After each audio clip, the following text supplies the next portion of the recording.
Ici, je m'appuie sur de l'expérience de 2 grands projets, plus de 2000 jours hommes.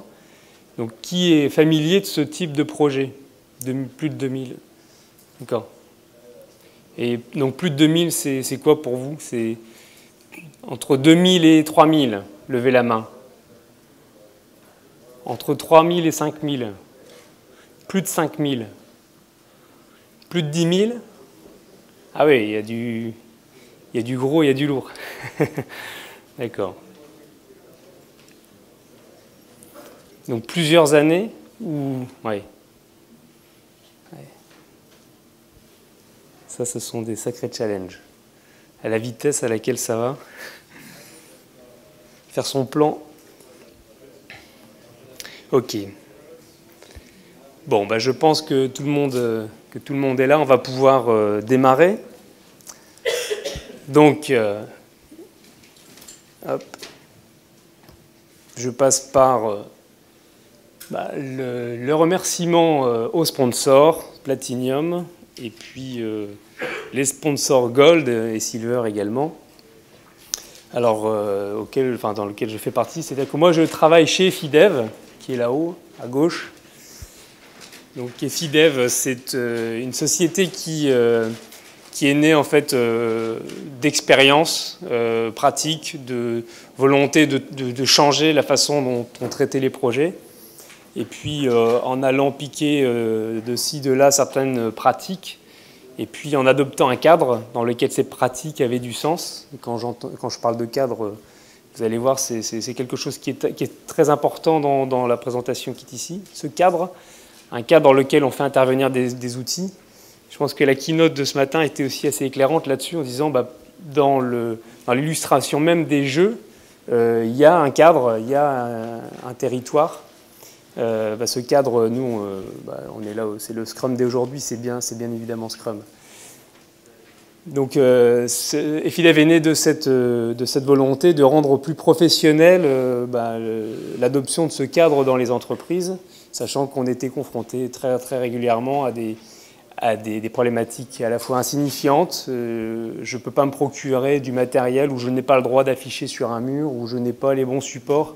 La peinture est toute fraîche, je ne peux pas coller.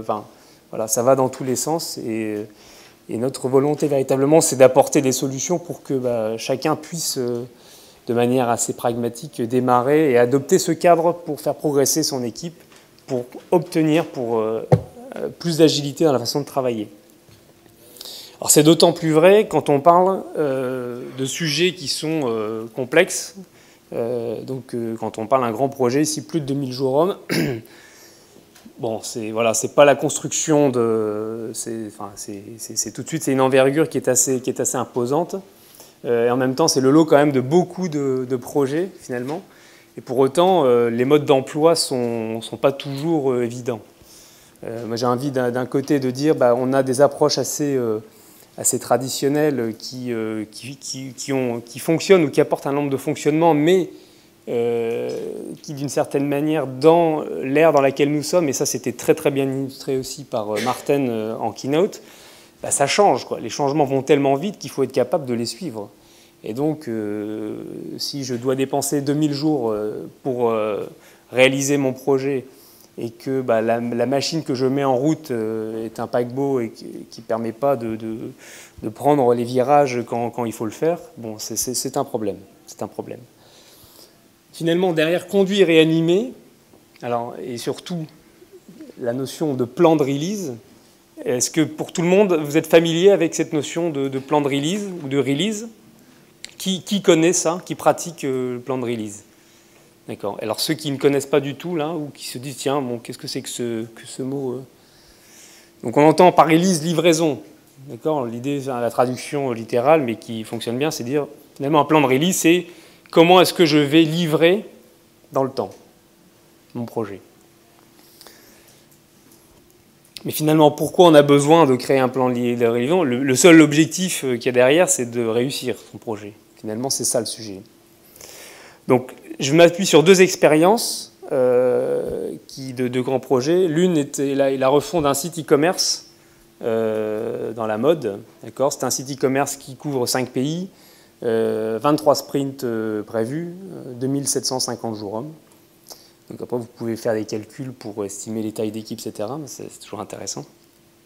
Et de même, un autre projet de refonte pour une société financière à Bruxelles de tout son front office. Donc c'était dans le contexte d'une fusion. Ils doivent sortir, ils ont la contrainte de sortir de la maison mère. Et bien forcément, il y a toute une série d'applicatifs qui ne sont pas récupérés dans l'accord de fusion et qui se retrouvent à devoir être réécrits, entre guillemets, ou refondus, ou achetés. Enfin, voilà, c'est quelque chose qui doit être refait. Donc il y a un temps qui est imparti, évidemment. Mais voilà, ça donne le cadre. Alors, si vous avez des questions plus précises sur le contexte même de ces projets, etc., bon, moi, je n'ai pas de problème pour vous donner plus d'explications. Ici, ce que j'ai fait, c'est que on a travaillé de la même manière dans ces deux projets, enfin, ouais, en gros dans les grandes lignes dans ce que je vais vous présenter là. Donc je vais moi reparcourir l'approche qu'on a eue, sachant que ce n'est pas une recette, c'est-à-dire que vous pouvez essayer de l'appliquer tel quel, mais c'est surtout dans un cadre, un certain nombre d'outils qui trouvent du sens. Et qui trouvent du sens avec cette logique de dire, si j'arrive à construire un plan de release, j'ai certainement plus de garanties de pouvoir réussir ce projet. Donc pour revenir à cette idée de grand projet, il y a une difficulté principale, mais en fait qui n'est pas liée au fait que ce soit un grand projet ou pas, qu'on retrouve dans tout type de projet. Alors, je ne sais pas si vous avez des idées, si vous deviez donner une grande difficulté dans un projet, et principalement dans un très grand projet, qu'est-ce que vous auriez comme idée? Est-ce qu'il y en a qui ont envie de lever la main? Et en plus, pour ceux qui ont des bonnes réponses, là, j'ai des carottes. Donc ça, c'est pour le planning poker. Ah, il n'y a pas de mauvaise réponse. Hein. On peut penser au nombre d'acteurs. Si c'est un grand projet, il y aura beaucoup de monde. Ça me plaît bien, ça. J'en ai encore. La synchronisation des équipes et définir un objectif commun vraiment pour tous. Oui. Tenir les délais, tout simplement. Pardon, j'ai oublié de... Tenir les délais ici, oui, très bien. Pour faire le plan de release, en fait, il faut pouvoir estimer les charges et si on n'a pas tout décomposé en méthode type point de fonction ou autre, on va devoir faire des estimations macro, enfin je sais pas en épique ou autre, et ça c'est pas forcément évident au départ quand on ne sait pas exactement ce qu'on va faire au-delà des premiers mois. C'est vrai que faire une estimation macro, c'est... Enfin... Qui fait des estimations à la louche? Levez la main. En début de projet. Vous avez raison. C'est ça qu'il faut faire. Ça va vite. Et en plus, la probabilité de se tromper, ma foi, elle est assez petite. Elle est assez petite. Mais vous allez voir pourquoi. Et moi, je rebondis sur la première excellente réponse. Je pourrais donner deux jeux, parce que c'est la réponse que moi j'avais mis en avant aussi. C'est celle-là, c'est de dire, la grande difficulté, c'est d'aligner la vision des parties prenantes, des acteurs. Le principe, plus le projet est grand, plus on peut s'attendre à ce qu'il y ait un nombre d'acteurs important. Et donc, si je présente ici une équipe qui constitue en fait un comité de direction, par exemple, d'une entreprise, bon, typiquement dans le monde financier, on va avoir des gens qui s'occupent du risque, on a des gens aussi qui veulent ouvrir les vannes du commerce, et donc ils ne s'entendent pas forcément très bien avec ceux du risque, parce qu'ils sont un peu de l'autre côté. On a aussi le marketing, on a aussi la production, on a les call centers, enfin voilà, on a toute une série, on a les RH, puis on a la gestion financière de tout ça. Mais en fait... L'entreprise en a besoin de ces acteurs. Sinon, l'entreprise, elle ne serait pas ce qu'elle est. Donc, il y a un certain consensus à obtenir, où il y a une certaine construction. Et cette construction, elle a un seul objectif, en fait. On aime bien l'exprimer comme ça, c'est de donner du relief. C'est-à-dire que c'est le principe de la projection. Si je n'ai qu'un seul projecteur, j'ai une image qui est aplatie. Si je rajoute un deuxième projecteur, je peux faire une deuxième dimension, etc. Puis je rajoute le son, et puis maintenant l'odorat, etc. Donc on peut augmenter comme ça les perspectives qu'on arrive à produire, même si elles sont artificielles. Puisque ici, dans un comité de direction, ce qui ressort, c'est forcément des choses qui sont de l'ordre de l'intellect et de l'artificiel, mais qui doivent être la synthèse de tous ces éléments qui sont parfois contradictoires et qu'il faut pouvoir gérer. Donc le grand objectif, c'est d'obtenir de la part de ces parties prenantes une direction claire. Et donc forcément, la première question qu'on a dû se poser, c'était comment est-ce qu'on obtient ça? Parce qu'en général, quand on parle d'une refonte principalement, on dit bon finalement c'est pas bien compliqué, il suffit on connaît, tout est déjà là, donc ça marchait, et donc il suffit de reprendre. Donc messieurs les informaticiens au boulot, combien de temps il vous faut? Donc voilà, ils vont commencer à chiffrer, etc. Ils vont faire un plan et puis ils vont délivrer. Je vous montrerai à quoi ça peut ressembler après, si vous voulez. C'est illustré, mais la grande question, c'est effectivement, si on fait ça, on peut penser que c'est une solution. Effectivement, c'est certainement une solution, sauf que c'est pas forcément opportun, notamment dans le contexte actuel, où c'est peut-être aussi une bonne occasion, sans changer la nature même du métier, d'apporter un certain nombre de corrections ou d'évolutions ou d'améliorations, ou en tout cas se donner un système qui va être un support pour l'innovation de demain ou pour un tremplin pour continuer à faire son business. Donc comment on peut faire ça? Alors il y a une première technique, et là je renvoie à Pascal Van Coenberg, qui n'est pas, je dirais, le père fondateur de cette méthode, mais en tout cas qui l'a... Donc j'ai remis la source là, donc sur les slides, vous pourrez la récupérer facilement. Donc je ne vais pas vous expliquer tout le détail de ça, c'est pas le but, mais nous on l'a utilisé, on l'utilise tout le temps en fait. L'idée, c'est de constituer un business value mapping. L'idée qui est derrière, c'est quoi? C'est que la valeur, finalement, c'est ça. C'est-à-dire que le relief que doit me donner cette partie prenante, d'une certaine manière, c'est ce qui constitue la valeur pour l'entreprise ou la valeur pour les clients, qui sont les deux seules valeurs qui ont du sens. Tout le reste, c'est ce qu'on appelle en lean management de la non-valeur. Donc personne n'en veut, personne ne veut le payer, ni le client, ni l'entreprise. Et donc ce système-là, en regardant les objectifs qui sont de trois natures, humains, financiers, organisationnels, et puis en identifiant les relations qu'il y a entre ces objectifs, on arrive à créer ce qu'on appelle une cartographie ou un système de valeurs. Alors, je vous montre un exemple, parce que ça, vous êtes là ici, donc ça va vous parler. Donc ça, c'est, selon FIDEV, alors c'est notre point de vue, hein, vous avez le droit de ne pas être d'accord, mais c'est la cartographie, c'est le système de valeur de la valeur agile. Voilà, le système de valeur agile. Enfin, de la notion agile, d'agilité. Donc qu'est-ce qu'on a? Si j'adopte le cadre Scrum, qui est un objectif, j'ai un trait plein, c'est-à-dire ce trait me permet d'augmenter un autre objectif qui peut être de m'améliorer en continu. Et c'est véritablement ce qu'apporte Scrum. C'est la route Deming, le Plan, Do, Check, Act, d'accord, le PDCA, c'est exactement ça. On va le revoir après en image, on comprend mieux.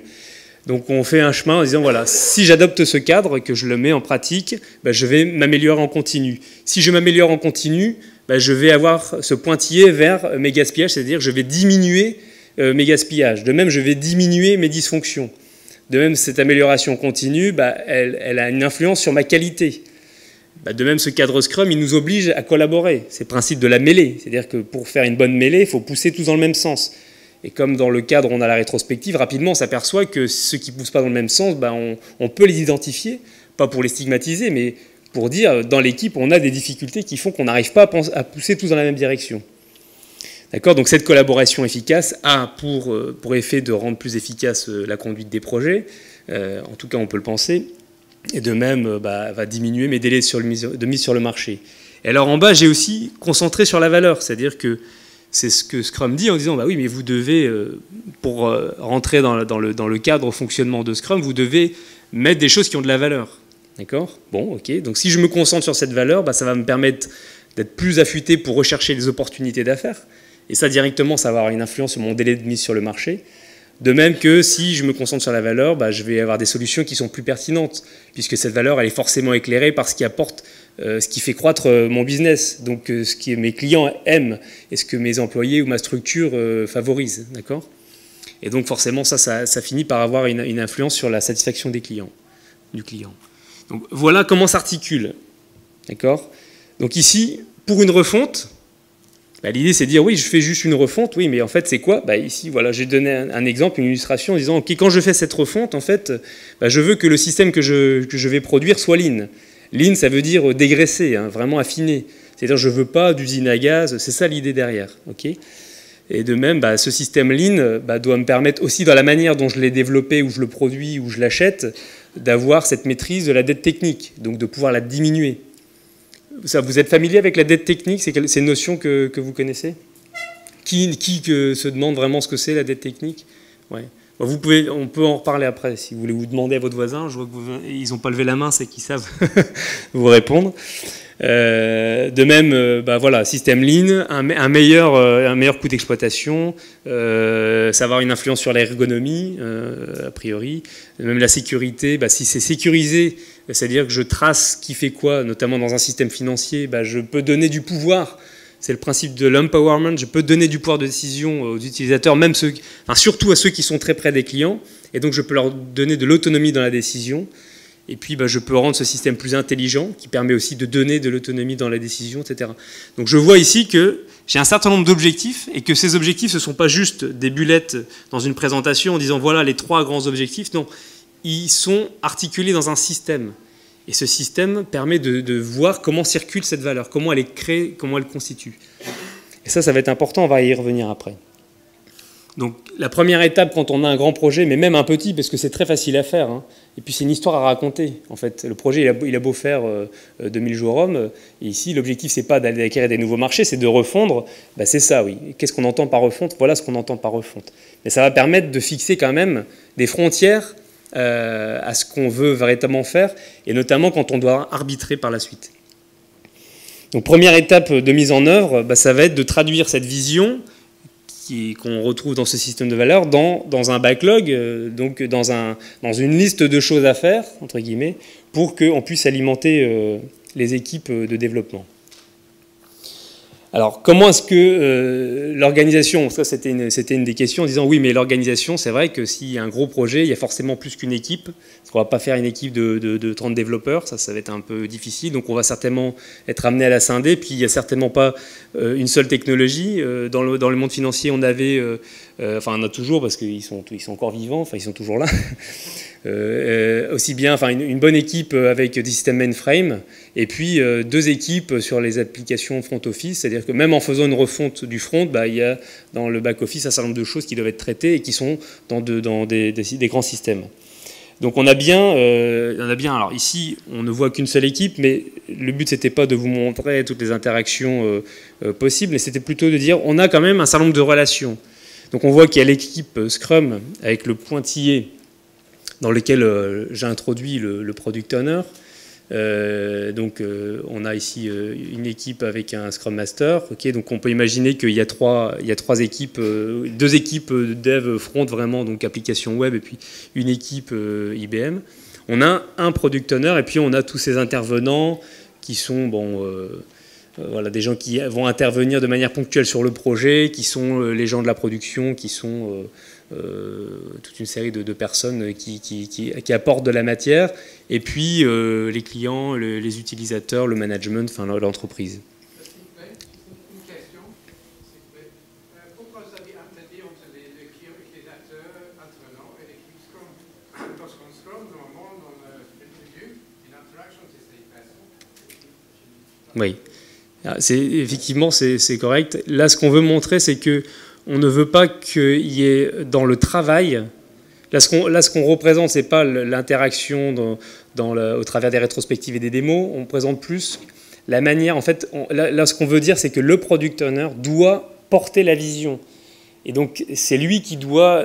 Il a la propriété de traduire cette vision dans la mise en œuvre. C'est ça qu'on veut représenter, d'accord? Parce qu'on est dans cette étape. Ça ne veut pas dire qu'il n'y a pas de contact, mais ça veut dire que ces contacts sont encadrés, entre guillemets, par... ce qu'on ne veut pas, c'est qu'un intervenant vienne en disant « je vous ai rajouté une story sur le tableau » ou « je vous ai rajouté ceci ». Non, ça doit forcément rentrer dans le filtre, on va le voir, dans le filtre de préparation.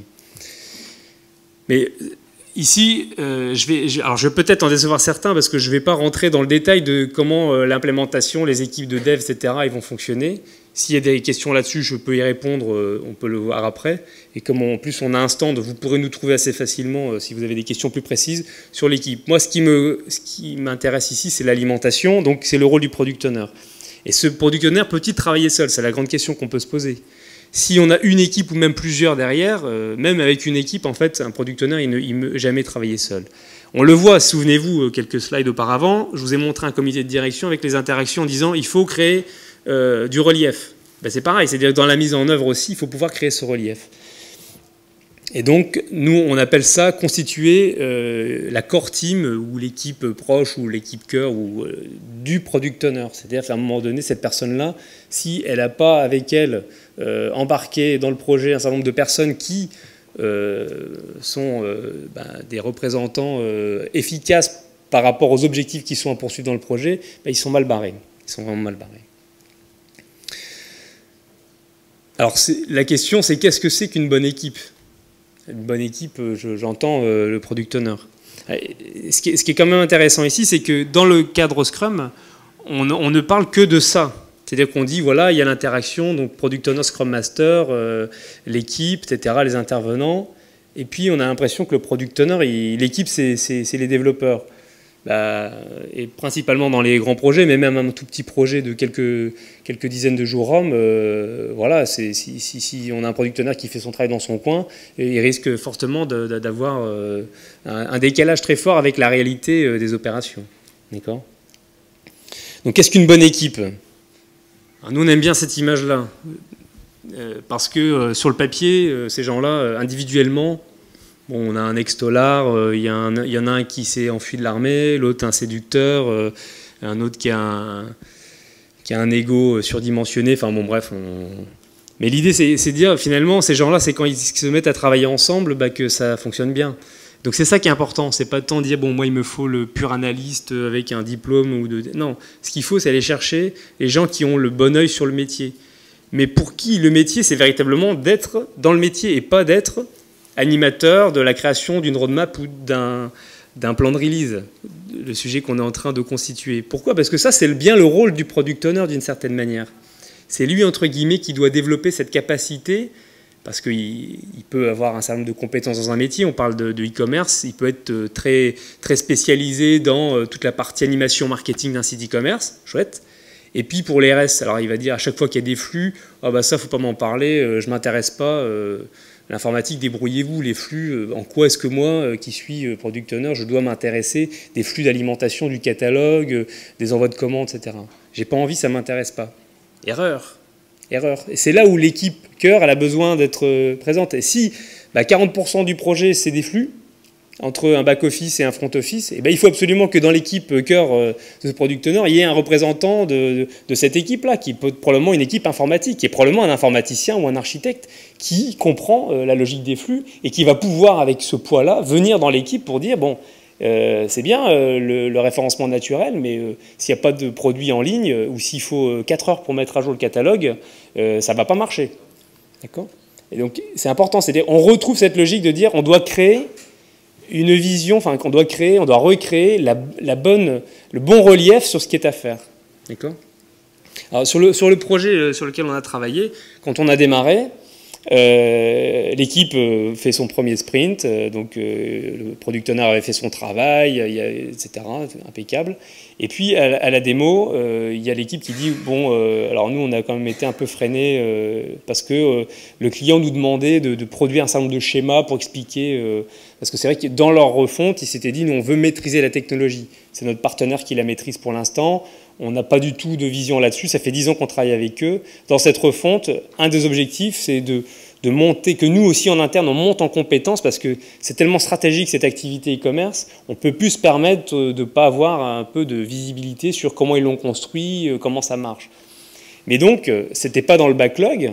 Et donc, cette personne-là envoyait des mails en disant, voilà, produisez-moi le schéma d'architecture, faites-moi un dossier de tel type, etc., un système contexte, un diagramme d'état, des descriptifs de classe, etc. Et donc là, on a mis tout de suite un carton rouge en disant, attendez, il y a un problème là, on est en train de faire du black. C'est-à-dire qu'il y a du travail, mais qui passe sous la table. Et donc, ça se voit nulle part, c'est-à-dire que l'équipe informatique, l'équipe de développement a sué, donc ils ont fait les schémas, etc., ils ont fait une démo, etc. Et puis derrière, finalement, c'est valorisé nulle part. Et c'est notamment pas... Alors, c'est pas une question de vélocité, c'est une question que... Est-ce que c'est normal de dépenser tout cet argent, tout ce budget, juste pour ça ?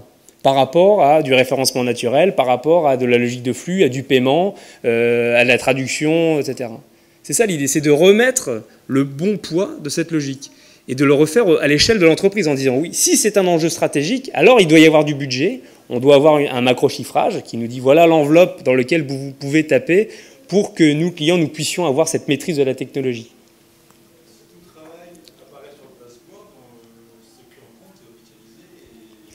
Oui, mais là, on en est un peu avant. C'est-à-dire que c'est pas juste d'avoir fait l'inventaire et j'ai tout mis. Donc j'ai dit, voilà, j'en ai pour 2000 jours hommes, en gros. C'est-à-dire que pour refaire une refonte d'un site comme ça qu'on connaît, bon, a priori, voilà, il faut au moins 1 an de travail avec une équipe de temps ou 2. Et donc, en gros, c'est 2000 jours hommes. Mais la tâche qui apparaît en black, là, oui. elle arrive sur le taskboard. Ah oui, non, mais voilà. Donc oui, le taskboard ou le scrumboard, etc., doit permettre de faire remonter ça. Les rétrospectives, c'est ce qui s'est passé. Mais il a fallu aussi négocier avec ce client pour qu'il comprenne, en fait, qu'il devait inscrire, utiliser son budget des 2000 jours hommes pour mettre dedans en disant ben, combien de pourcentage de ces 2000 jours hommes vous allez utiliser pour cette maîtrise, puisque ça a de la valeur pour vous. Et donc, quand on a des scénarios, l'idée c'est que le scénario arrive ou le thème arrive dans le backlog, et on regarde, souvenez-vous, la cartographie de valeur, on le prend et on dit on le met où ça? Ah bah ça c'est maîtrise de la dette technique, etc. Ah d'accord, ok c'est là, donc c'est bon. Mais s'il n'y avait rien, on pourrait dire bah, on n'a rien. Dans notre schéma de valeur, on n'a rien. Donc moi je veux bien, en tant que product owner, prendre votre thématique, mais j'ai pas de pot. Dans quoi je consomme? Et puis quelle est la profondeur de ce pot? C'est-à-dire, c'est quoi? C'est 10 jours sur tout le projet? C'est 100 jours? C'est 20%? Et si on fait rien, qu'est-ce qui va se passer? Bah, surtout si cette personne-là a du poids dans l'équipe, mais ce serait le product owner qui est un fan du SEO, du web marketing, etc., bah, tout son projet va être orienté là-dedans parce que c'est la première chose qu'il va savoir faire. Et donc, on déséquilibre complètement l'axe du projet. Donc, c'est ce qu'on retrouve dans ce schéma qu'on appelle le cône d'incertitude. Donc, on retrouve tout en haut cette vision dans ce système de valeurs qui est le garde-fou. C'est-à-dire que ça, on peut l'avoir, on l'a dans son dossier, ça tient sur un A4 ou sur un A3, c'est extrêmement synthétique et on a tout. Et en plus, ça permet de ne pas dire non bêtement, mais ça permet de dire montre-moi où ce sujet avec lequel tu viens ici t'entretenir, je dois le placer sur ma carte. Et s'il n'y est pas, c'est deux questions. Soit c'est parce qu'il ne doit pas y être, soit c'est que mon système de valeur est faux. Et que si mon système de valeur est faux, bah, il faut que je remonte dans les instances pour pouvoir le justifier qu'effectivement, il faut remettre du budget, le compléter et remettre du budget dessus. D'accord? Mais ça va permettre justement de dire, bah voilà, on va pouvoir faire cet inventaire de thèmes à traiter, parce que ça, on l'avait même depuis le début, puisque quand on fait cette refonte, bah, on connaît les grandes thématiques, d'accord? On peut en extraire tous ces sous-thèmes, on peut identifier aussi un certain nombre de dépendances, d'accord? Et ça, c'est important, parce que l'idée, c'est d'être assez exhaustif, mais en ayant une granularité qui soit celle de ce qui est capable de gérer un product owner à ce niveau de détail d'un projet. C'est-à-dire je dois pouvoir afficher sur mon mur ou je dois pouvoir manipuler dans mon fichier Excel, dans mon système de tracking de projet, tout ce backlog avec une granularité qui est suffisante, qui n'est pas trop détaillée pour ce que j'ai à en faire ici, c'est-à-dire m'assurer que j'ai une bonne compréhension. L'utilisation des fiches pour ça est très pratique parce que d'abord, on peut utiliser des couleurs, c'est-à-dire que dans la partie commerce, il y avait 7 ou 8 thèmes. Et donc, j'en ai un peu parlé, des flux, la maîtrise de la technologie, c'était un thème, le SEO, c'était un thème, le catalogue, c'était un thème, tout ce qui était autour du panier, c'était un thème. Et ensuite, chacun des thèmes était décomposé en sous-thèmes, et il n'y a pas vraiment de limite. Mais il faut décomposer, donc il y avait une centaine de thèmes au départ, mais 100, ça reste quelque chose.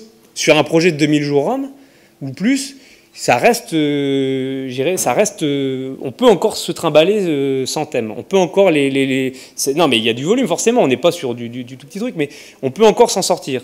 Pourquoi? Parce qu'on va pouvoir travailler avec un autre système, et notamment avec les cartes. Donc, pour ceux qui ont gagné, qui ont eu le courage de répondre et qui ont gagné un jeu de cartes, ce type de carte, qui connaît le planning poker, système de cartes. Donc vous connaissez tous.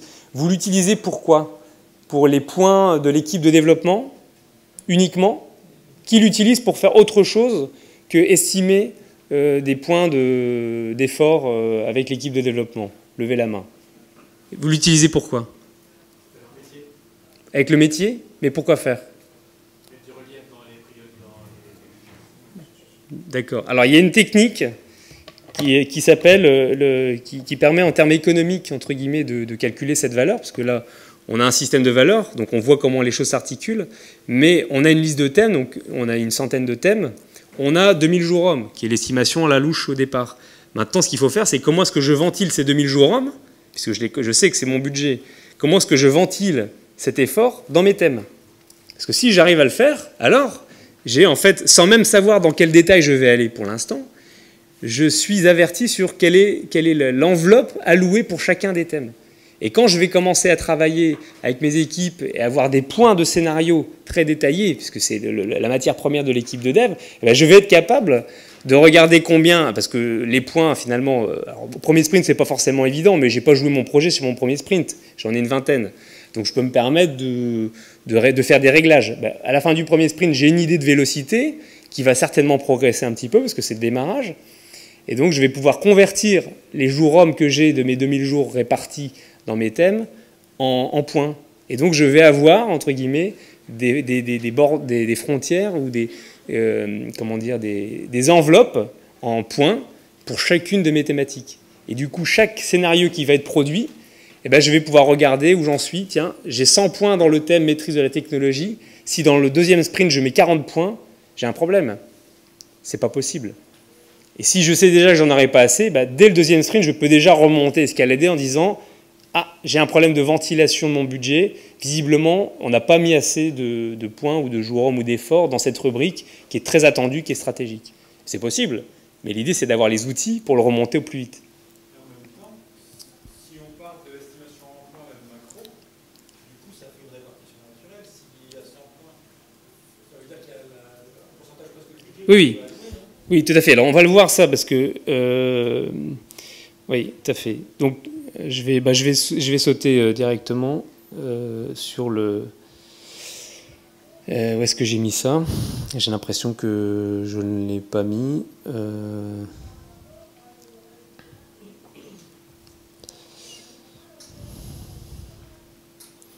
Ouais, je ne l'ai pas remis là directement comme ça. Mais l'idée, c'est quoi? C'est qu'effectivement... donc je suis à mon assemblage, donc j'ai mes thématiques, j'ai mon cône d'incertitude qui permet de manière cyclique de me reposer. On va voir dans le schéma de synthèse à la fin comment tout ça s'articule pour faire quelque chose de cohérent. Là, je décompose, mais j'ai bien mon système de valeurs qui permet de m'assurer que les thématiques que je vais traiter sont bien dans mon... donc là, j'ai mon inventaire, hein, vous avez compris, c'est mon inventaire de choses et mon cône d'incertitude qui va me permettre d'extraire... les thématiques prioritaires, en tout cas ce qui sort en premier, quoi, ce qui est prioritaire. D'accord? Donc là, effectivement, ce qu'on va faire, c'est que en termes économiques, on va s'appuyer sur ce qu'on appelle le cost of delay, c'est-à-dire le coût du report. Alors, je vous donnerai les références aussi parce que j'ai oublié son nom. C'est un Américain qui a mis ça en place. Et l'idée, c'est quoi? C'est que justement, on peut utiliser ce type de jeu de cartes pour faire une estimation. Et le coût du report, c'est quoi? Si j'ai 100 thèmes, d'accord, je réunis les différentes personnes qui sont les parties prenantes et qui peuvent avoir un avis, d'accord, qui sont ma core team, et je leur demande, ok, dans les 100 thèmes, quel est le thème ou le sous-thème là qu'on peut reporter le plus loin dans le projet? Ils discutent un petit peu, ils en sélectionnent chacun 2 ou 3, ok, et puis chacun explique pourquoi c'est ce thème-là qu'il faut reporter, et ensuite on joue avec les cartes. Et on dit, bon, a priori, celui-là, enfin, on va dire, le plus petit, c'est 3. Et donc, on les fait jouer pour voir quel est le plus petit des thèmes qui sont présentés. On se met d'accord sur un étalon, en fait, en disant, a priori, on est d'accord pour dire que ce thème-là vaut 3 points, c'est celui qu'on peut reporter le plus loin. Mais il y a peut-être plus petit que 3. Il faut se laisser une petite marge. Et ensuite, on va pouvoir repasser en revue chacun des thèmes qui sont, de la centaine de thèmes qui sont listés. Donc c'est sûr que ça peut prendre 1 heure ou 2. Hein. Mais bon, il ne faut pas en avoir peur. Oui, ça peut prendre 1 heure ou 2. Sauf que c'est assez efficace et pragmatique. Et on voit créer en fait une valeur en termes économiques, en termes de je peux me permettre de le reporter dans le temps, mais qui est relative. C'est-à-dire, d'ailleurs, on peut lui coller des euros ou on peut lui coller des jours hommes ou autre chose, peu importe. Ce qui est intéressant, c'est que pour chacun des thèmes, on a un coût du report qui est estimé dans une valeur qui est relative. Il y en a qui sont 2 fois plus chers à reporter que d'autres. Et ça va nous permettre d'y voir un peu plus clair. Surtout si on fait la même chose avec des représentants de la maîtrise d'œuvre, qui vont eux aussi dire, OK, quel est le thème, si j'ai 2000 jours hommes, là, comment est-ce que je dois répartir ces 2000 jours hommes? Eux, ils vont dire, les flux, c'est 40%. D'accord, donc 40% de 2000 jours hommes, c'est dans les flux. Et ensuite, et puis ils vont créer de manière relative, de la même manière que le coût du report, l'estimation qu'ils font de la manière dont on doit utiliser cette ressource, ce budget. D'accord ? Et ensuite, en faisant le ratio coût du report sur effort, on arrive à un scoring en fait, qui permet de faire naître certaines opportunités aussi de mise en œuvre.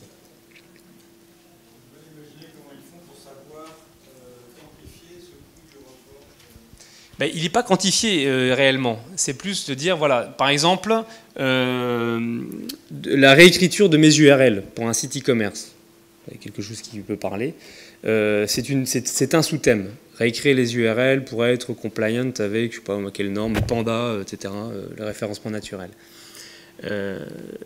Donc il y a toute une série de listes, et puis il y a cette question-là qui est dit, bah, moi je pense qu'on peut le reporter très loin. D'accord ? Donc si toute l'équipe est d'accord pour dire oui, effectivement, ce thème-là, on peut le reporter très loin, on lui attribue 3 points.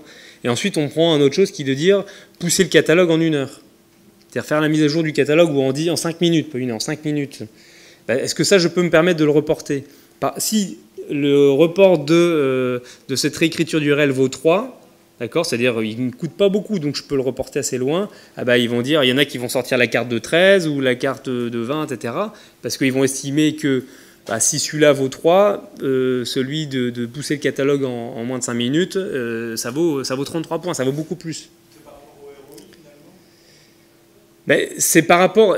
L'idée, c'est pas de chercher à mettre soit un équivalent temps plein ou une estimation pesée sonnante et trébuchante, parce que ça, c'est assez complexe. C'est plutôt dans une collaboration des personnes qui ont une bonne visibilité, en tout cas qui représentent les différents points de vue qui font qu'on a une perspective sur notre projet. Ben, ces personnes-là vont être bien éclairées, entre guillemets, surtout si elles le font ensemble, pour voir clair sur ce qui peut être reporté et ce qui peut l'être moins. D'accord ? Mais c'est vraiment de manière relative. D'accord ? Donc ça permet, quand on fait le ratio avec l'effort de mise en œuvre, hein, d'accord, la répartition des 2000 jours hommes sur la centaine de thèmes, bah, de voir naître aussi un certain nombre d'opportunités. Et ces opportunités, bah, ça c'est important parce que pour nous, et ça c'est vraiment un mot-clé, c'est que si on n'est pas opportuniste dans un projet, c'est même pas une question de projet avec des méthodes Scrum ou pas, il faut être opportuniste absolument, parce que c'est le seul moyen, entre guillemets, de se projeter, de se donner, entre guillemets, du rythme aussi. Et que bah, nous, ce qu'on pense, c'est que l'agilité d'une organisation dépend directement de sa capacité à saisir ces opportunités. Si dans mon mode de fonctionnement, on a fait un plan en se disant de toute façon on ne peut pas livrer, on ne peut pas faire de commerce sur Internet avant d'avoir tout, qu'on n'essaye pas de voir comment je peux sortir quelque chose au bout de 3 mois, au bout de 6 mois pour avoir du feedback, on est certain déjà que ça va être très très compliqué d'y voir des vraies livraisons, d'avoir une vraie qualité, de faire remonter tout de suite les problématiques, les problématiques qui se cachent souvent derrière des recettes qui n'en finissent pas et qui tardent. Et c'est quand on passe sur les environnements de production que tout d'un coup on voit voilà, l'exotique apparaître et toutes les difficultés en fait, d'un traitement de prod. Donc si on n'a pas cette recherche d'opportunité et si on n'a pas les outils pour le faire, donc ce que je vous ai donné juste avant, le coût du report et puis l'effort, permet avec ce ratio de quand même faire naître un certain nombre d'opportunités et ensuite de les décider. Et ça va nous permettre de dire, bah, si j'ai des opportunités, alors j'ai des releases. On voit bien le lien, c'est-à-dire que si je peux livrer, bah oui, le principe de la release, c'est de livrer. D'accord ? Et donc là, du coup, je suis capable de les nommer en disant, bah voilà, j'ai une première opportunité qui est ici c'est sur la partie financière, monter, valider, étudier un dossier. Et là, sur le site e-commerce, c'était, bah, j'ai une première opportunité de démarrer. Je ne suis pas encore acteur véritablement sur le marché belge, et donc belge francophone, bah, je peux me dire, je m'attaque à celui-là. J'ai pas encore beaucoup de clients, donc si je me trompe ou si c'est pas génial, si c'est pas tout à fait, bah, dans ma refonte, c'est quand même un bel exercice. Bon, bah voilà, ça, typiquement, c'est une opportunité. Pourquoi ? Parce que bah, la marche a passé, il n'y a personne qui m'attend. Je n'ai pas déjà des clients avec leur carte de fidélité et tout le panorama de produits, de promos, de trucs, donc je peux peut-être faire plus simple. Mais ce n'est pas tout de l'avoir, hein. Il faut encore convaincre, parce que ce n'est pas forcément évident, mais ça me donne des vrais objectifs d'entreprise pour dire, voilà, j'ai une opportunité, dans 4 mois, si je démarre mon activité à tel endroit, bah, oui, et donc est-ce que je peux y être ? Et là, ça va amener la question, et ce sont les tâches roses qui sont en haut, qui sont les dépendances. C'est-à-dire que, bah oui, mais pour réaliser telle thématique dans le sprint 1, il faut que j'ai un accord avec la société qui va me faire mes moyens de paiement. Et j'ai un accord avec ceux qui vont me donner du scoring de clients en ligne, etc. D'accord ? Donc voilà, toutes ces dépendances-là, il faut les connaître, mais ça, l'équipe cœur est capable de les donner puisqu'elle a la vision sur son produit. Et donc tout le travail du product owner va être de faire ressortir ces dépendances pour les afficher, les dater et s'assurer que du coup, on voit comment les choses se construisent. Alors ici, on a une photo d'un affichage. Donc ça, c'est le headquarter de ce projet e-commerce. Donc ça, c'était tout au début du projet, donc les premiers sprints. Donc c'est pas démarré. Donc on voit qu'il y a il y a une fiche A3 par sprint dans lequel on vient coller les thématiques, d'accord. Et au-dessus, on voit les jalons ou les dépendances avec les dates pour s'assurer que on peut bien travailler dans cette thématique-là, qu'on aura eu la livraison de telle autre équipe dans l'entreprise ou qui doit fournir un nouveau flux ou mettre en place, je sais pas quelle techno, ou une signature juridique pour des contrats, etc. Enfin, tout ce qui est nécessaire. Et la légende des couleurs au-dessus pour savoir en fait, tiens, c'est quoi la thématique principale du sprint qui est devant nous? Est-ce qu'il y a de la cohérence dans tout ça? Est-ce que c'est quelque chose qui a du sens? Il y avait une durée fixée pour la durée de chaque release à l'avance? En fait, rapidement, ce qu'on voit, c'est comme on a le principe de la release, c'est de se dire aussi, j'ai 3 ou 4 sprints pour traiter bien mon sujet. C'est-à-dire, je veux avoir 3 ou 4 occasions au travers des sprints de passer par une démo, de voir ce que ça donne. Et si c'est pas tout à fait comme il faut, si j'ai pas dépensé tout mon budget dans un premier sprint, ce qui serait un petit peu stupide, ça n'a pas une bonne gestion, je me donne 2-3 occasions pour le faire. Et donc forcément, je recueille du feedback. Donc j'ai intérêt à avoir un peu de sprint. Mais comme j'ai des enveloppes, et si je me dis que pour démarrer ma Belgique, je dois avoir complètement terminé ce thème fait autant de jours hommes, et puis je l'ai traduit dans une vélocité théorique, j'ai un nombre de points, donc je sais calculer le nombre de sprints qu'il me faut. Mais ça reste de l'interprétation, de l'estimation. C'est-à-dire que les choses vont s'affiner quand on va connaître la vélocité, quand elle va évoluer. Mais c'est pas gênant, on va pouvoir rééquilibrer les choses de manière très simple. Mais dès le départ, en fait, j'ai comment on appelle ça, des butées sur lesquelles je m'empêche en fait d'aller. Et l'idée, c'est quoi? C'est que même l'effort à mettre en œuvre ou la profondeur fonctionnelle d'une thématique peut être sans fond, quoi. C'est-à-dire, sur du SEO, on peut travailler tout le temps. Tout le temps, il y a toujours des choses à faire. Mais comment est-ce que j'arbitre ça? Et alors, c'est vrai que dans la littérature, nous, on était un peu étonnés en disant, on dit, il faut faire des plans de release, il faut faire des plans de release, mais comment? Et on doit notamment faire un burn-down chart de release. Et comment on fait ça? C'est-à-dire, comment est-ce que je sais le nombre de points que j'ai au départ? Puisque j'ai pas encore, il y en a qui me disaient là, je connais pas dans le détail, j'ai pas chiffré dans le détail, donc j'ai mes 2000 jours hommes. Mais comment est-ce que du coup je sais que en termes de points j'avance? Avec ces techniques qui sont là, on est capable de le faire. Alors, la première fois, pas, mais au bout du 2e ou 3e sprint, on commence à connaître mieux la vélocité, et donc on est capable de le traduire en points, ces 2000 jours hommes, et de se dire, ça fait 4000 points, et peut-être même que l'équipe, si elle continue à progresser, on pourra faire un peu plus, peut-être, mais c'est pas sûr. Ça me permet de voir comment les choses avancent. Donc c'est pas tout, parce que c'est vrai que si on a plusieurs, on a vu, principale difficulté, coordonner tous les acteurs du projet. D'accord? Mais ça, c'est pas seulement une fois, donnez-moi la vision, je pars 2 ans, je reviens, et c'est fait. On a bien compris que ce sont des cycles qui sont des releases, à l'intérieur des releases, des sprints, et donc forcément tout le travail de préparation, il est cyclique. C'est-à-dire, je dois le faire une première fois pour pouvoir constituer mon système de valeurs, bien identifier toutes mes thématiques, identifier dans ces thématiques les premiers sujets en créant un draft de ce plan de release, nourrir mon premier sprint, voir les résultats, faire un 2e, un 3e, arriver à cette première release, et ainsi de suite. Donc on est bien sur une construction itérative et incrémentale. Donc comment faire pour que tout ce travail ne s'essouffle pas et que dans le temps, l'équipe qui collabore à cette préparation puisse être animée. Alors nous, on utilise, alors là j'ai zoomé, là on voit, il y a des I, il y a des U, il y a des L et il y a des O sur les thématiques. Et donc ça, c'est peut-être quelque chose que vous connaissez. Alors, il y a d'abord une notion très très importante, c'est que le fait de l'avoir affiché dans une salle ou un mur pour tout le projet, parce qu'on voit des projets où il y a 9 mois de planification. Ça ne veut pas dire que tout est figé, parce qu'on est en JIT, just in time. Enfin, on entend par JIT tous les acteurs, c'est-à-dire les développeurs, ils vont travailler dans le sprint qui vient, ils se préoccupent assez peu dans le détail de ce qui va arriver sur les sprints suivants. Bien sûr, il y a des schémas d'architecture, il y a des choses qui sont lancées, il y a des directions qui sont données, mais dans les détails, on est tous concentrés. Et sur la préparation aussi. C'est-à-dire que c'est hors de question d'avoir des gens qui commencent à détailler très fort des scénarios sur un sprint 3, alors qu'on est en train de préparer le 2 et que l'équipe est sur le premier. Ça n'a aucun sens. L'idée, c'est véritablement se concentrer. Et comment on fait ça? Nous, on utilise la matrice ILUO. Donc, il y en a peut-être qui connaissent. Donc au départ, ILUO, c'est Ignore, Learn, Use, Own. Donc c'est le carré qui se construit. Ça qui est assez intéressant, c'est que c'est très très utilisé pour les cotations d'équipe, en disant voilà, j'ai toute une série de technologies ou d'outils. Est-ce que je sais faire un business value mapping? Là, vous allez sortir. J'étais I, je savais même pas que ça existait. Maintenant, je suis I. Enfin voilà, je sais que ça existe, mais je dois me documenter. Il faut que j'aille voir le site de Pascal Van Coenberg, et puis j'en saurai un peu plus. Et quand j'aurai lu sa littérature, je vais être L, c'est-à-dire que je suis en train d'apprendre. C'est pour ça que je suis capable de l'utiliser. Mais une fois que j'aurai fait une première utilisation, je vais devenir U, et puis ensuite, je l'aurai tellement fait que je serai capable même de faire des remarques à Pascal pour lui dire, écoute, j'ai une bonne idée pour ton système. Et en fait, nous, on l'utilise aussi pour donner de la visibilité sur l'état de préparation.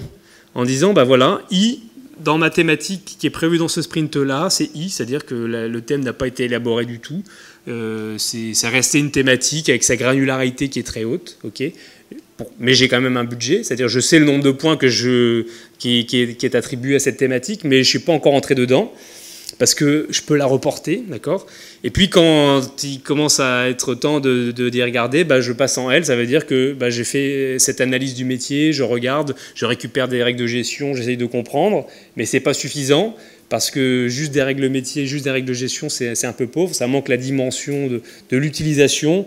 Et donc là, on utilise le U pour dire on a des sketchings d'interface avec des bouts de papier, on voit comment ça se constitue, comment ça se comporte, on peut travailler de manière collaborative.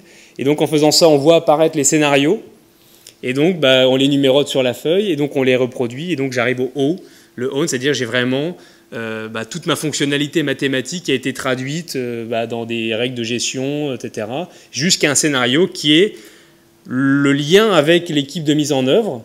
C'est pas la spec en tant que tel, c'est-à-dire qu'elle doit entraîner plein de choses, mais c'est l'invitation à discuter, à converser avec cette équipe informatique qui va me dire « oui, mais quand tu dis ça, qu'est-ce que tu entends par là ?» etc. Et puis, je vais pouvoir pousser avec « ah oui, mais ça fait référence à telle règle de gestion, etc. » Où il y a un petit schéma, il y a un diagramme de valeur, ou un diagramme d'activité, ou un process flow, il peut y avoir des tas de choses qui sont sorties de l'analyse, mais qu'on suit là. Et l'idée, c'est que chacun, en fonction des thématiques, se dit « tiens, moi, hier, j'ai avancé, telle thématique est bien avancée, tous les sketchings sont faits, hop, on est passé à L. » Et donc, on se donne une visibilité affichée de savoir « ah, là, il y a une urgence, il faut absolument qu'on organise l'atelier, et on n'a pas la compétence avec la core team, donc il faut faire intervenir des personnes qui sont à l'extérieur. » Et même, parfois, on le sait à l'avance en disant « tiens, cette thématique-là, elle est solide, il faut des gens qui sont très loin de notre équipe, il faut aller les chercher tout de suite pour fixer des rendez-vous, parce que c'est prévu dans 3 sprints. » C'est pas encore que maintenant je suis dans les détails, sauf que je l'ai planifié, parce que j'en ai fait un jalon, j'en ai fait une dépendance sur mon schéma. Donc, on va retrouver ici un autre affichage où je vois effectivement là, mes releases avec mes thématiques, avec chaque trait rouge, là, c'est une feuille avec un sprint, et j'ai mes différentes thématiques de couleurs, et dessus, j'ai des dépendances, avec des dates, et qui me permettent de m'assurer. Et en plus, tout ça, en général, c'est ressaisi, parce que un fichier Excel avec 100 lignes et quelques colonnes, c'est pas bien compliqué à gérer, dans lequel j'ai mon budget ventilé, j'ai ma traduction en points, etc. Je vais vous montrer après ce que ça peut donner. On ne va pas parler forcément du détail organisationnel, mais là, il y a l'ensemble des thématiques. Quand il est par sprint, on voit bien dans le temps, donc là, c'est assez impressionnant parce que ça a l'air d'aller vraiment un affichage. Est-ce qu'il y a quelque chose de... Est-ce qu'il y a un zoom sur le sprint en cours, sur un autre tableau, ou tout est là, tout le détail le plus fin est là? Alors, ici, il y a plusieurs façons de faire. En général, on a, en fait, ce type d'affichage-là, ça bouge tout le temps. C'est-à-dire que si on prend des photos, on a des trucs. Ici, on voit que c'est une photo qui était encore assez au début, parce que on voit il y a des étiquettes bleues en haut qui sont en fait dans la conception. Il y avait un certain nombre de phases, c'est-à-dire qu'il y avait tout ce qui était paramétrage. il y avait tout ce qui était, qui sont des thématiques un peu métiers, tout ce qui est montage d'un dossier. Donc ça, c'est pour le site, le refond des interfaces front office financières. Tout ce qui était scoring, montage, SAV, etc. Ce qui permettait de ventiler, parce qu'à un moment donné, quand on a cette masse, il faut pouvoir la manipuler. Et donc le fait de l'afficher, on se l'approprie mieux. Donc ce qui a été fait. Et maintenant, en fait, ces thématiques-là n'ont plus tellement de sens parce que la matière est digérée par cette équipe et donc elle n'a plus besoin de cette représentation et donc elle a simplement des plans de release. Donc les choses, mais on a pu aller plus loin du coup. C'est qu'on est vraiment sur des constructions de release avec des objectifs, avec des points, mais c'est vraiment quelque chose qui se construit, donc ça bouge. Après, en zoomant, effectivement, ici, on a chaque fiche, c'est un sprint. Là, ici, on voit qu'il y a un scénario. Je ne sais pas si vous voyez, là, celui qui est là, il est un peu rose, là, un peu plus grand. Ça, c'est un scénario qui avait été écrit à un moment donné, qui avait été mis au sprint, et puis qui était ressorti parce que l'équipe, avec la planification, enfin, c'est ce qu'on retrouve ici, d'accord, ils ont donné un certain nombre de points. Ça, ce sont tous les scénarios d'un sprint, donc ça répond aussi à votre question. C'est que oui, on a ça, mais on ne l'affiche pas forcément. Pourquoi? Parce qu'il faut pouvoir le manipuler. D'accord? Mais en général, on l'a en classeur dans des fiches, et là, on les regroupe avec des pinces par thématique, etc. Et on a des product owners qui ont des boîtes à chaussures entières. Ils sont dans le projet. Pourquoi? Parce qu'il y a des scénarios qui sont recyclés. C'est quelque chose qui est ruminé. Ils sont recyclés et donc ils sont reportés. Il y avait des choses qu'on pensait vraies, qu'on pensait que c'était ça la solution. Et puis, en discutant avec l'équipe et dans la mise en œuvre, on s'est retrouvé à chaque fois le reporter. Parce que qu'est-ce qui se passe là? L'équipe dit, nous, sur ce sprint, alors on ne connaît pas notre vélocité, donc a priori, on a mis des points partout. On ne sait pas combien de points on peut prendre, c'est le premier sprint, donc c'est plus à la louche, on se dit, on pense qu'on peut arriver, donc ça commence tout en haut, c'est ce qui est le plus prioritaire, et ici c'est ce qui est le moins, c'est par colonne. Et donc ils se sont dit, je m'arrête à la 3e colonne, voilà. Ah, tu t'arrêtes là. Et là tout d'un coup, il y avait un truc qui était tout à la fin, qui remonte dans les tout premiers. Pourquoi? Et c'est comme ça à chaque fois, c'est-à-dire que même si le product owner, c'est son 20e sprint, ça a toujours lieu. C'est-à-dire qu'à un moment donné, donner une priorité, c'est quelque chose d'extrêmement complexe et c'est toujours par rapport à un contexte. Et notamment, ce qu'on entend souvent, c'est si ça coûte pas cher, il faut le faire. Mais c'est vrai. C'est-à-dire que c'est un quick win, c'est une opportunité. Si ça pèse, le product owner dit 20 points ça. Ah oui, donc il a sa notion. Il sait qu'en moyenne, les scénarios, c'est 8 points ou je sais pas quoi. Donc il dit ouais, non, ça, je peux pas me le permettre. Je peux pas me l'offrir. Il dit, je ne vais pas employer à bon escient le budget qu'on m'a confié. Donc, je le redécale. Et donc, ça finit dans la boîte à chaussures recyclée. C'est tout, c'est pas grave. Et c'est vrai qu'il y a des product owners qui étaient effrayés. On leur disait, ils disaient, mais je vais devoir en écrire combien des scénarios? Je dis, plusieurs milliers sur papier. Ça lui paraissait une montagne. Et maintenant, quand on le croise, il nous dit, j'en écris, effectivement, j'en écris 50 ou 60 par sprint. C'est pas ça qui est... Enfin, ça va vite, la technique, et je suis haut. Je suis capable vraiment de le faire. D'accord? Donc là, il y a une autre illustration, mais ça, c'est plus l'équipe qui fait son affichage avec les scénarios traduits en tâches dans le Scrum Board. Mais donc, on voit bien qu'ici, on en a encore la planification, on décide, puis ensuite, on est dans le détail de la mise en œuvre. D'accord? Donc, on en arrive à cette notion de dire, oui, donc tout ça, c'est bien, c'est-à-dire que j'ai créé mes roadmaps, ma feuille de route, mon plan de release. Ok. Maintenant, je dois me poser un certain nombre de questions sur comment est-ce que je dois gérer et suivre ce projet. Alors, on a bien compris qu'on avait un certain nombre d'éléments. Il y a une image qui est forte qu'il faut avoir en tête, c'est celle-là. C'est-à-dire que pour nous, la courbe de descente d'un projet, c'est comme un toboggan. C'est-à-dire qu'au début, ça ne va pas trop vite. Il y a une grosse accélération, et puis ensuite, il faut un peu ralentir, parce que sinon, on sort de la piscine ou on peut se faire mal.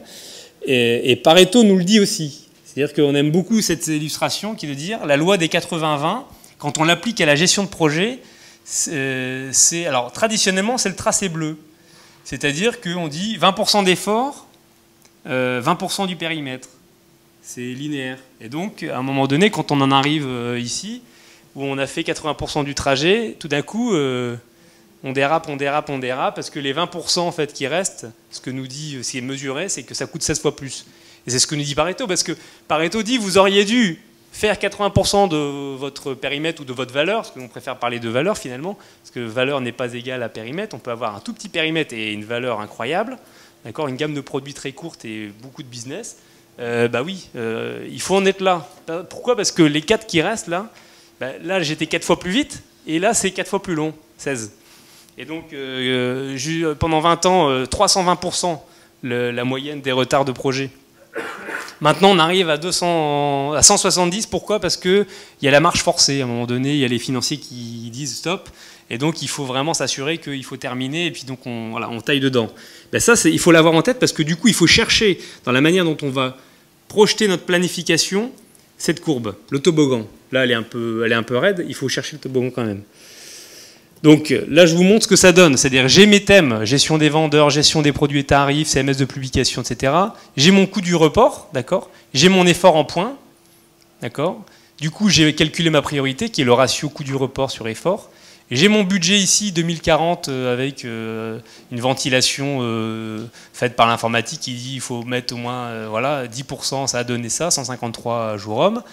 Et quand c'est relatif, en plus, je peux lui mettre n'importe quoi après. Je peux le remettre en pourcentage, je peux le mettre en points, je peux le mettre en euros, je peux le mettre en jours hommes. C'est très pratique. Et puis, j'ai mon budget. Alors, si j'avance, qu'est-ce que j'ai derrière?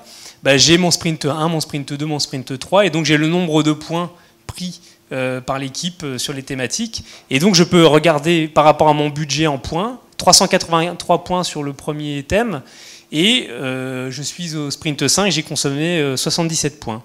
Donc j'ai encore de la marche sur le pied. Mais peut-être que si j'ai été opportuniste, que j'ai fait mon trajet, c'est-à-dire que peut-être que j'ai appliqué Pareto, ce que me dit Pareto, qu'avec 20% de mon budget, j'ai fait 80% de ma valeur. Génial, ça veut dire que ces points-là, je peux les réinjecter autre part, parce qu'il y a peut-être des endroits où j'ai pas été très Pareto dans mon approche. C'est possible. Et il faut pas être naïf. Hein. C'est pas possible d'être bon partout. On peut pas être bon partout. Et on est dans le relationnel, donc la qualité et l'efficacité du projet va dépendre de cette capacité à collaborer. Donc plus c'est lourd, plus c'est grand, plus c'est difficile. Donc plus il faut être averti là-dessus. Mais ça tient dans un petit Excel avec 3 formules, et on y voit très clair. D'accord ? Et ensuite, derrière, on peut faire ça. Carrément, un plan de release, donc là, je le mets en pourcentage. Pourquoi ? Parce que si la vélocité augmente, que j'ai 4000 points au départ estimés, que finalement l'équipe fait des progressions de vélocité et que ça devient 6000 points, je n'ai pas envie d'avoir mon système, quand je présente ça aux copiles, qui fait le yo-yo, et où les gens disent c'est quoi ces chiffres, ça change d'un sprint à l'autre, ou d'une release à l'autre. Donc, mais j'ai mon tracé, c'est-à-dire j'ai pris Pareto, et je me suis dit, Pareto c'est la vélocité en fait, la courbe de Pareto, c'est-à-dire la vélocité, elle est au départ, il faut qu'elle trouve, elle doit augmenter, puis elle va avoir à un moment donné, parce que notamment la complexité est là, on est loin dans la refonte, donc on a rempli la pièce de meubles, il faut tout changer, c'est beaucoup plus compliqué quand tout est rempli de chaises et de tables que quand il n'y a rien. C'est pas compliqué à comprendre ça. C'est pareil, quand on est en fin de projet, forcément, chaque évolution va être coûteuse. Donc la vélocité va diminuer, c'est normal. D'accord ? C'est la fin du toboggan, il ne faut pas s'inquiéter de ça. Mais quand on l'a prévu, c'est facile, parce que si on n'est pas en phase, on peut alerter. Et ça donne ça, c'est-à-dire qu'ensuite, quand on fait le suivi sprint après sprint, d'abord j'ai représenté les releases en disant j'ai une release qui englobe 4 sprints, puis une autre, etc., avec mes thématiques, et je vois où j'en suis. Donc j'ai mes jours hommes réels, parce que ça aussi c'est un vrai challenge, est-ce que je suis capable de consommer les jours hommes qu'on m'a donnés ? Et ça, c'était une grande difficulté, c'est qu'il y avait du support qui arrivait, il y avait aussi d'autres projets, et que l'équipe avait du mal en fait à être concentrée exclusivement sur ces projets-là. Et donc on le voit ici qu'au départ, il y a un décalage, quoi. Ils sont pas tout à fait en ligne avec les jours hommes qui sont prévus. Et donc j'ai mes points prévus et mes points réels. Et donc là, je vois que mes points prévus, c'est le bleu, que mes points réels, j'ai un écart, c'est-à-dire que je suis un peu moins bon, et puis je récupère, et puis je me remarie avec ma courbe. Je suis très content. Je me dis que là, on suit le projet, on est sur la trajectoire. La probabilité qu'on ait des reports en fin de projet est assez faible. Et plus je vais avancer, c'est le code d'incertitude, plus je vais avoir la garantie, entre guillemets, que j'arrive à bon port. Surtout si j'ai bien travaillé sur ma valeur, que j'ai quelque chose qui est le reflet du relief qu'on doit donner et que tout ça est en phase avec ma carte de valeur, mon système de valeur qui a été défini au départ. Et donc, dans un copil, j'ai ma carte de valeur, extrêmement simple à expliquer, à afficher, mon suivi ici, et ensuite, je peux raconter l'actualité en fait, de ce qui se passe et remonter les prises de décision. Mais c'est extrêmement factuel et simple. Alors, il y a quand même quelques pièges, dans une refonte particulièrement. La première, c'est peut-on laisser l'IT refondre au sol ? J'en ai un petit peu parlé tout à l'heure, mais à votre avis, alors j'ai des indices si vous voulez. Qu'est-ce que ça peut donner si on laisse l'informatique refondre tout seul ? Donc ça, c'est un lance-missile USB. J'en ai un autre ici. Vous avez déjà vu ça, Star Wars ASCII ? C'est-à-dire, vous tapez sur Internet, vous ouvrez towel.blinkenlight, ce sont des Néerlandais qui ont fait ça, et vous avez le film Star Wars, le 4e opus, en commande en ligne. Hein. C'est quand même assez impressionnant, avec tout. Hein. Les lasers, R2D2, les vaisseaux qui arrivent, Dark Vador. Donc moi, ça me fait dire, effectivement, ils se sont marrés. Il y a certainement, pour monter ce bazar, ils ont dû inventer des choses quand même, d'un point de vue technique, parce que, enfin, j'espère qu'ils n'ont pas fait ça au pixel tout le temps. Enfin, je ne sais pas comment ils ont fait même. Mais l'idée, c'est que, ouais, oui, voilà, il y a des programmes qui convertissent. Mais ça veut dire à quoi ça sert? À quoi ça sert? Et il y a un autre piège, c'est celui-là. C'est selon vous, quel est le meilleur code? Ouais, j'ai déjà mis la réponse. C'est quoi le meilleur code? C'est pas moi qui le dis, hein, mais le code qui n'existe pas, exactement. Le meilleur code, c'est pas de code. Pourquoi? Bah, c'est pas compliqué. Pas de dev, enfin tout quoi. Et ça c'est important hein, parce que à chaque fois qu'on en fait un peu trop, qu'on a des informaticiens qui se disent oui mais je dois faire une factory, oui mais je dois faire des waving rules, je dois mettre en place bon. Ok, mais pourquoi? Et là, il y a des techniques dans le lean management que vous allez chercher, les 5 P notamment. 5 fois pourquoi? Pourquoi? Une fois, une réponse. Deuxième fois pourquoi? Il continue sa réponse. Troisième fois. À la fin, à mon avis, il ne sait plus très bien comment il doit répondre. Ou alors, on a vraiment touché la racine. Il y a peut-être une vraie raison, mais elle doit être éclairée. Et ça, c'est important. C'est pas que voilà, l'informatique, c'est quelque chose qui est complexe, mais on fait aussi du plat de spaghettis parce qu'on n'a pas été dire non. D'accord? Et qu'un design, surtout avec les technologies, on parlait de la dette technique juste avant avec Pierre Naïs qui disait que la dette technique, c'est pas du scénario. Moi, je le rejoins tout à fait là-dessus. La dette technique, c'est la conséquence de ce qui a été mal implémenté, mais il y en a forcément. C'est-à-dire, on voit, les États, ils ont besoin de s'endetter, une entreprise a besoin de s'endetter pour avancer. Donc la dette technique, c'est juste quelque chose qui existe, mais qui doit être suivi, mesuré, pour qu'à un moment donné, bah, ça coûte, la vélocité ne soit pas complètement effondrée parce qu'on a trop de dettes techniques. D'accord ? Donc je vous ai mis quand même une slide de résumé, d'accord, qui articule ce qu'on a vu ici, la vision, les thèmes, les opportunités, les releases, qui est tout ce travail cyclique sur la valeur, qui permet de constituer ce backlog, d'accord, avec ces plans de release. De même, de l'autre côté, bah, la route de Deming, le cadre Scrum, je planifie, je fais ma mêlée quotidienne, check, la démo, acte, rétrospective, en sprint, qui permet de transformer le backlog dans un produit fini et qui permet de vérifier que j'ai bien produit de la valeur. C'est ce qui est important. Et donc, je réalimente ma pompe et donc, je peux comme ça avancer. Okay ? Donc ça, c'est vraiment quelque chose d'important. Et puis, une idée forte...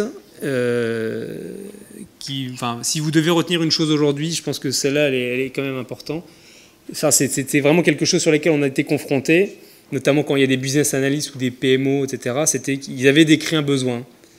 Mais pour moi, c'est dire, c'est pas suffisant. C'est pas pour ça qu'on est capable de le mettre en œuvre. Sinon, c'est, j'ai un besoin, c'est qu'il faut faire Star Wars, et puis, bah, faut pas s'étonner après que ce soit fait. Donc, il faut dire, le besoin, c'est le point d'entrée d'un travail collaboratif de conception, d'accord, avec le PO et les représentants des utilisateurs et l'informatique pour avoir quelque chose de cohérent. Voilà, si vous avez des questions, parce que le timing is over. Il n'y a pas de questions? Non. Non, il n'y en a pas, non.